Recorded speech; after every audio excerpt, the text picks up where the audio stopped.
Hello friends, I hope you doing good. आज की addition की शुरुआत करते हैं एक बायोडाइवर्सिटी से रिलेटेड वीडियो के साथ।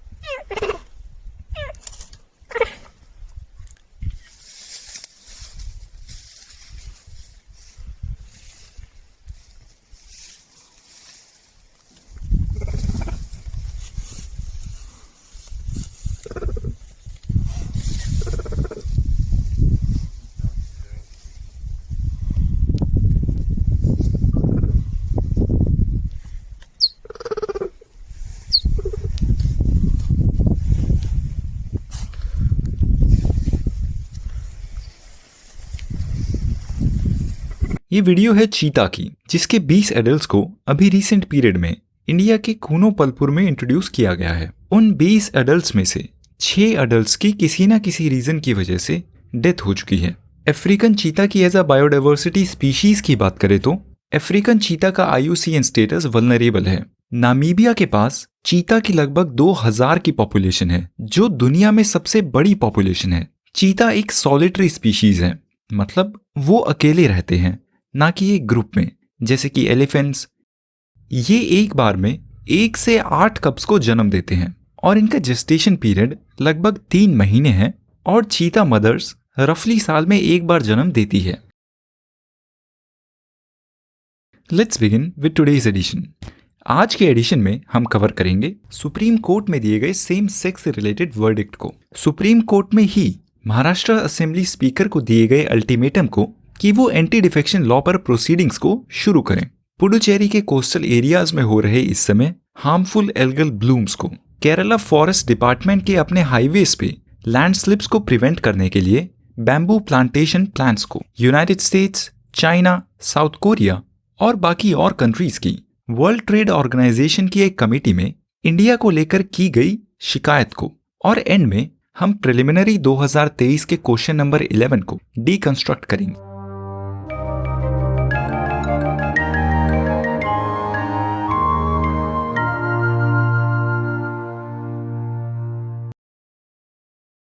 ये आज की पहली न्यूज है जुडिशरी से और इसका कॉन्टेक्स्ट है सुप्रीम कोर्ट में दिया गया सेम सेक्स मैरिज पर वर्डिक्ट। इस इवेंट की बात करें तो सुप्रीम कोर्ट के एक 5 जज के बेंच ने सेम सेक्स मैरिज को लीगलाइज करने वाली पिटीशंस को सुनकर वर्डिक्ट दिया है। इस वर्डिक्ट में बोला गया है कि supreme court same sex marriages को लीगलाइज नहीं कर सकता।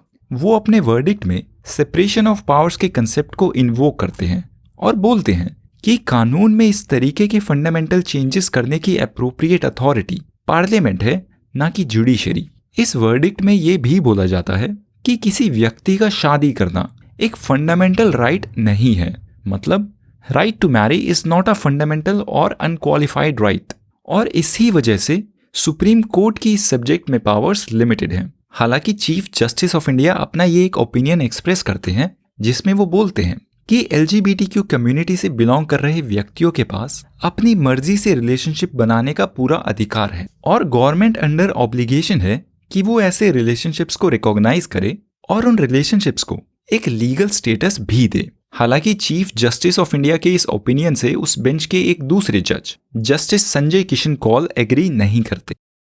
इन समरी कोर्ट में बोला जाता है कि ऐसे मेजर चेंजेस जिनका इस देश की सोशल फैब्रिक पर एक फंडामेंटल इम्पैक्ट हो, ऐसे चेंजेस को पार्लियामेंट में डिलिबरेशंस के बाद इनैक्ट किया जाना चाहिए, ना कि एक सुप्रीम कोर्ट बेंच के वर्डिक्ट में। ये नेक्स्ट न्यूज रिलेटेड है पॉलिटी एंड गवर्नेंस से और इसका कॉन्टेक्स्ट है महाराष्ट्र स्टेट असेंबली में काफी समय से पेंडिंग एंटी डिफेक्शन लॉ की प्रोसीडिंग्स। इन प्रोसीडिंग्स को शुरू करना महाराष्ट्र के असेंबली स्पीकर के हाथ में है और वो ऐसा नहीं कर रहे हैं और इन प्रोसीडिंग्स को डिले कर रहे हैं। और उन स्पीकर के इन एंटी डिफेक्शन लॉ पर एक्शन ना लिए जाने को शिवसेना पार्टी के एक दूसरे ग्रुप ने, जिनको उद्धव ठाकरे लीड करते हैं, उन्होंने सुप्रीम कोर्ट में चैलेंज किया है। और उस चैलेंज पिटीशन को सुनते हुए सुप्रीम कोर्ट में महाराष्ट्र स्टेट असेंबली के स्पीकर को पहले भी अल्टीमेटम दिया जा चुका है कि स्पीकर जल्द से जल्द एंटी डिफेक्शन लॉ पर प्रोसीडिंग्स को शुरू करें और इस मैटर को और डिले ना करें। और अगर वो ऐसा नहीं करते तो सुप्रीम कोर्ट ने बोला है कि वो खुद इस मैटर को अपने हाथों में ले लेंगे। अब इस इवेंट में लेटेस्ट डेवलपमेंट ये है कि सुप्रीम कोर्ट ने महाराष्ट्र स्टेट असेंबली के स्पीकर को एक फाइनल चांस दिया है कि वो एक रियलिस्टिक टाइमलाइन बनाए और इस पेंडिंग एंटी डिफेक्शन प्रोसीडिंग्स को शुरू करें। अब हम एंटी डिफेक्शन लॉ, जिस पर प्रिलिमिनरी 2022 में ये क्वेश्चन भी पूछा जा चुका है और जो सिविल सर्विसेज एग्जामिनेशन की पॉलिटी एंड गवर्नेंस प्रिपरेशन का एक फंडामेंटल टॉपिक है, इसकी बात करते हैं। ये एक्ट ओरिजिनली कॉन्स्टिट्यूशन का पार्ट नहीं था, पर इसको 52nd कॉन्स्टिट्यूशनल अमेंडमेंट के थ्रू कॉन्स्टिट्यूशन में इंट्रोड्यूस किया गया है। एंटी डिफेक्शन लॉ, जिसको 10th शेड्यूल के नाम से भी जाना जाता है, इस लॉ में कुछ कंडीशंस हैं जिनकी वजह से किसी मेंबर को पार्लियामेंट या फिर स्टेट असेंबली से एज अ मेंबर डिस्क्वालीफाई किया जा सकता है। और इस लॉ की एक खास बात है कि एंटी डिफेक्शन की प्रोसीडिंग्स में जुडिशरी का कोई डायरेक्ट रोल नहीं है, पर उस रिस्पेक्टिव हाउस के प्रिसाइडिंग ऑफिसर जैसे कि स्पीकर इन प्रोसीडिंग्स को एडजुडिकेट करते हैं। और ये इस लॉ की एक कमजोरी भी है क्योंकि स्पीकर्स जनरली रूलिंग पार्टी से बिलोंग करते हैं और इन मोस्ट केसेस वो अनबाइस्ड नहीं होते, जैसा कि अभी महाराष्ट्र में देखने को मिल रहा है। इस लॉ का एक और लूपहोल ये है, एंटी डिफेक्शन प्रोसीडिंग्स को पूरा करने की कोई सेट लिमिट नहीं है और इस प्रोविजन को एब्यूज किया जाता है। इस लॉ से जुड़ी और भी डिटेल्स हैं जो आपको नोट्स में मिल जाएंगी। ये नेक्स्ट इवेंट एक न्यूज आर्टिकल नहीं है, पर एनवायरमेंट एंड इकोलॉजी से रिलेटेड एक इवेंट है। पुडुचेरी का कोस्टल एरिया इस समय एक रेड टाइड को विटनेस कर रहा है। अब ये रेड टाइड क्या होता है ये आप पढ़ चुके होंगे या फिर पढ़ेंगे अपनी एनवायरमेंट एंड इकोलॉजी की प्रिपरेशन के दौरान, और ये एनवायरमेंट एंड इकोलॉजी की प्रिपरेशन का एक फंडामेंटल टॉपिक है। अब रेड टाइड के बारे में यहाँ ब्रीफली बात करें तो जब किसी फ्रेश वाटर या फिर मरीन वाटर इकोसिस्टम में एल्गे की पॉपुलेशन काफी तेजी से बढ़ जाती है, उसको एल्गल ब्लूम बोला जाता है। ये एल्गे की रैपिड ग्रोथ जनरली तब होती है जब इन पानी में काफी न्यूट्रिएंट्स एक्यूमुलेट हो जाते हैं, जैसे कि नाइट्रोजन, फास्फोरस वगैरह। और ये न्यूट्रिएंट्स पानी में जनरली आते हैं एग्रीकल्चर में यूज किए जाने वाले फर्टिलाइजर्स के रन ऑफ से। ये एल्गल ब्लूम्स उस पूरे इकोसिस्टम के लिए हाईली हार्मफुल होता है। इससे उस इकोसिस्टम की फ्रेश ऑक्सीजन डिप्लीट हो जाती है, वहां सनलाइट भी ब्लॉक हो जाती है। Red tide harmful algal blooms का एक वेरिएशन है और हालांकि इसे रेड टाइड बोला जाता है, पर इस एल्गल ब्लूम का कोई भी कलर हो सकता है। ये सभी रिलेटेड डिटेल नोट्स में भी प्रेजेंट है, आप उनको रेफर कर सकते हैं। ये नेक्स्ट न्यूज है केरला से और ये रिलेटेड है एनवायरमेंट एंड इकोलॉजी से। इसका कॉन्टेक्स्ट है केरला फॉरेस्ट डिपार्टमेंट का एक प्लान जिसमें वो अपने स्टेट के एक नेशनल हाईवे पर लैंडस्लिप के इंसिडेंट्स को प्रिवेंट करने के लिए वहां पर बैम्बूज को प्लांट करने की सोच रहे हैं। इस प्रपोजल को इस समय इवैल्यूएट किया जा रहा है। बैम्बू एक ऐसा प्लांट है जो काफी तेजी से ग्रो होता है और टेक्निकली बैम्बू एक ग्रास है, और उससे केरला फॉरेस्ट डिपार्टमेंट की कोशिश है कि उसकी मदद से वहां के डिस्टेबलाइज्ड हिली एरियाज में सॉइल को स्ट्रेंथन किया जा सके और फ्यूचर में और लैंडस्लिप्स ना हो। हालांकि कुछ एक्सपर्ट्स ने बोला है कि ऐसा करने से वहां पर एलिफेंट्स अट्रैक्ट हो सकते हैं और बैम्बू के अल्टरनेटिव के तौर पर वहां पर वेटिवर को प्लांट किया जाए। अब हम इस इवेंट से रिलेटेड एक मेजर टॉपिक बैम्बू की बात करते हैं। बैम्बू ग्रास फैमिली से बिलोंग करता है और जम्मू एंड कश्मीर को छोड़कर पूरे इंडिया में पाया जाता है। इंडिया बैम्बू का एक मेजर प्रोड्यूसर है और नॉर्थ ईस्ट इंडिया में इंडिया का 50% बैम्बू ग्रो होता है।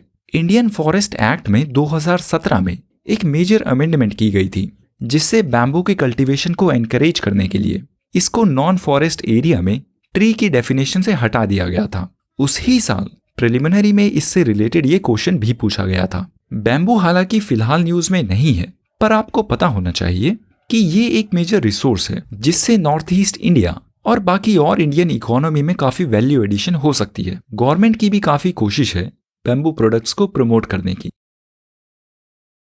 ये नेक्स्ट न्यूज है ministry of commerce and industry से, जिन्होंने अगस्त की शुरुआत में एक मेजर पॉलिसी चेंज किया था। जिस लिए गए स्टेप में उन्होंने इंडिया में laptops, tablets, all in one PCs और स्मॉल फैक्टर्स पीसी के इंपोर्ट के लिए लाइसेंस लेने की जरूरत को मैंडेट कर दिया था। ये स्टेप उन्होंने इंडिया की डोमेस्टिक इंडस्ट्री को सपोर्ट करने के लिए लिया था और ये रिस्ट्रिक्शंस 1 नवंबर से एप्लीकेबल होंगे। हालांकि ग्लोबल लेवल पर इस प्रोटेक्शनिस्ट स्टेप को काफी क्रिटिसाइज किया जा रहा है, अब ये इवेंट न्यूज़ में इसलिए है क्योंकि United states, China, south Korea और चाइनीज ताइपे ने इंडिया के इस स्टेप को लेकर वर्ल्ड ट्रेड ऑर्गेनाइजेशन की मार्केट एक्सेस कमेटी की हुई मीटिंग में कंसर्न्स एक्सप्रेस किए हैं। यूनाइटेड स्टेट्स ने बोला है कि गवर्नमेंट के इस स्टेप से उनके ट्रेड पर नेगेटिव इम्पैक्ट होगा और इसी इवेंट के कॉन्टेक्स्ट में इंडिया के कॉमर्स सेक्रेटरी सुनील भरतवाल ने बोला है कि इंडिया लाइसेंसिंग की इस रिक्वायरमेंट को अभी इम्पोज नहीं कर रही, बस केवल इंडिया में होने वाले इन प्रोडक्ट्स के इंपोर्ट को मॉनिटर किया जाएगा। साउथ कोरिया ने वर्ल्ड ट्रेड ऑर्गेनाइजेशन की इस मीटिंग में बोला है कि इंडिया की ये स्टेप इनकंसिस्टेंट है WTO के रूल्स के साथ। अब इस इवेंट में और क्या डेवलपमेंट्स होती हैं ये समय के साथ पता चलेगा and we'll keep following it. Let's begin with our new segment जिसमें हम प्रिलिमिनरी के एक क्वेश्चन को डीकंस्ट्रक्ट करते हैं और एनालाइज करते हैं कि उस क्वेश्चन का सोर्स क्या है, कि उस क्वेश्चन के कंपोनेंट्स क्या क्या हैं और उस क्वेश्चन को सॉल्व करने की क्या अप्रोच होनी चाहिए। आज के एडिशन में हम डीकंस्ट्रक्ट करेंगे प्रिलिमिनरी 2023 सेट ए के क्वेश्चन नंबर 11 को। ये क्वेश्चन रिलेटेड है जियोग्राफी 2 से। इसमें इंडिया के यूरेनियम डिपॉजिट्स, इंडिया की इलेक्ट्रिसिटी प्रोडक्शन और यूरेनियम एनरिचमेंट से रिलेटेड जनरल नॉलेज को टेस्ट किया गया है। इन क्वेश्चन में 2 स्टेटमेंट्स दी गई हैं और फिर उनके रिलेशन को टेस्ट किया गया है। अब इससे पहले हम इस क्वेश्चन को डीकंस्ट्रक्ट करें, आप इस वीडियो को यहीं पॉज कीजिए और खुद इस क्वेश्चन को अटेम्प्ट करने की कोशिश कीजिए। Let's move forward with this question. इस क्वेश्चन की पहली स्टेटमेंट में बोला गया है India despite having uranium deposits depends on coal for most of its electricity production. मतलब इंडिया के पास यूरेनियम के डिपॉजिट्स होने के बावजूद भी इंडिया अपनी इलेक्ट्रिसिटी प्रोडक्शन के लिए कोल पर निर्भर है। अब इस स्टेटमेंट के 2 कंपोनेंट्स हैं। पहला कि क्या इंडिया के पास यूरेनियम डिपॉजिट्स हैं और दूसरा कि क्या इंडिया अपनी मेजॉरिटी इलेक्ट्रिसिटी प्रोडक्शन के लिए कोल पर निर्भर है। अब ये दोनों ही स्टेटमेंट जनरल अवेयरनेस से रिलेटेड हैं जो कि आपको as a civil services examination aspirant पता होनी चाहिए। कोल से रिन्यूएबल एनर्जी पर ट्रांजिशन एक मेजर टॉपिक है जिस पर कहीं ना कहीं और कभी ना कभी बात होती रहती है। फॉर इंस्टेंस पिछले साल जब कॉन्फ्रेंस ऑफ पार्टीज 26 समिट हुई थी तब उस समिट में इंडिया ने 5 कमिटमेंट्स की थी जिनको पंचामृत के नाम से जाना जाता है। तो जब ऐसे मेजर इवेंट्स होते हैं तब आपको as a civil services examination aspirant उन इवेंट्स पर एलैबोरेट नोट बनाने चाहिए। उन इवेंट्स में मेंशन किए गए सभी टॉपिक्स को एलैबोरेट करना चाहिए और खुद से भी रिसर्च करनी चाहिए। ऐसा करने से आपका पर्सनल नॉलेज बैंक एक्सपैंड होता रहेगा और फिर एग्जाम में आपको उसकी मदद मिलेगी। Coming back to the question, इस क्वेश्चन में बोला गया है कि इंडिया अपनी इलेक्ट्रिसिटी प्रोडक्शन के लिए कोल पर निर्भर है। ये स्टेटमेंट सही है। इंडिया अपनी 80% इलेक्ट्रिसिटी प्रोडक्शन की नीड्स के लिए कोल पर डायरेक्टली डिपेंडेंट है। और इस स्टेटमेंट का दूसरा कंपोनेंट कि क्या इंडिया के पास यूरेनियम रिजर्व्स हैं, हाँ ये स्टेटमेंट भी सही है। इंडिया में आंध्र प्रदेश और झारखंड के पास यूरेनियम के सिग्निफिकेंट रिजर्व्स हैं। अब बात करते हैं इस क्वेश्चन की सेकंड स्टेटमेंट की जिसमें बोला गया है uranium enriched to the extent of at least 60% is required for the production of electricity. मतलब इलेक्ट्रिसिटी जनरेशन के लिए यूरेनियम को 60% तक एनरिच करना जरूरी है। अब इस स्टेटमेंट को आंसर करने के लिए आपको यूरेनियम एनरिचमेंट के कंसेप्ट का पता होना चाहिए। ये कंसेप्ट काफी बार न्यूज में मेंशन किया जाता है, खासकर ईरान के कॉन्टेक्स्ट में, जहां पर एक समय पर ईरान अपने पास प्रेजेंट यूरेनियम मिनरल को इंटरनेशनल एटॉमिक एनर्जी एजेंसी के परमिटेड लेवल से ज्यादा एनरिच करने की वजह से न्यूज में रहता था। उस इवेंट के समय पर एक्सपेक्टेड था कि एक सिविल सर्विसेज एग्जामिनेशन एस्पिरेंट इस मेजर इवेंट से रिलेटेड नोट्स बनाए और अगर उसने ऐसा किया होता तो उन नोट्स में यूरेनियम एनरिचमेंट का कंसेप्ट जरूर इंक्लूडेड होता। अब हम ब्रीफली बात करते हैं कि यूरेनियम एनरिचमेंट क्या होता है। यूरेनियम पूरी दुनिया में काफी जगह पर पाया जाता है, पर वो naturally present uranium nuclear reactors में इस्तेमाल करने के लिए या फिर इलेक्ट्रिसिटी जनरेशन के लिए सूटेबल नहीं होता। कुदरती तौर पर पाए जाने वाले यूरेनियम में 2 मेजर आइसोटॉप्स होते हैं। उनकी बात करें तो यूरेनियम 238 जिसकी मात्रा 99.3% होती है और यूरेनियम 235 जो 0.7% ही होता है। अब ये 1% से भी कम मात्रा में मौजूद आइसोटॉप यूरेनियम 235 ये जरूरी होता है यूरेनियम को न्यूक्लियर फ्यूल के तौर पर यूज करने के लिए। और यूरेनियम एनरिचमेंट एक प्रोसेस है जिसमें इस एक नेग्लिजिबल अमाउंट में प्रेजेंट यूरेनियम 235 आइसोटॉप को साइंटिफिक प्रोसेस के यूज से बढ़ाया जाता है। और जिस यूरेनियम में यूरेनियम 235 की कंसंट्रेशन 20% तक होती है उसको लो एनरिच्ड यूरेनियम के नाम से जाना जाता है। और जिस यूरेनियम में यूरेनियम 235 आइसोटोप की कंसंट्रेशन 20% से ज़्यादा होती है उसको हाई एनरिच्ड यूरेनियम बोला जाता है।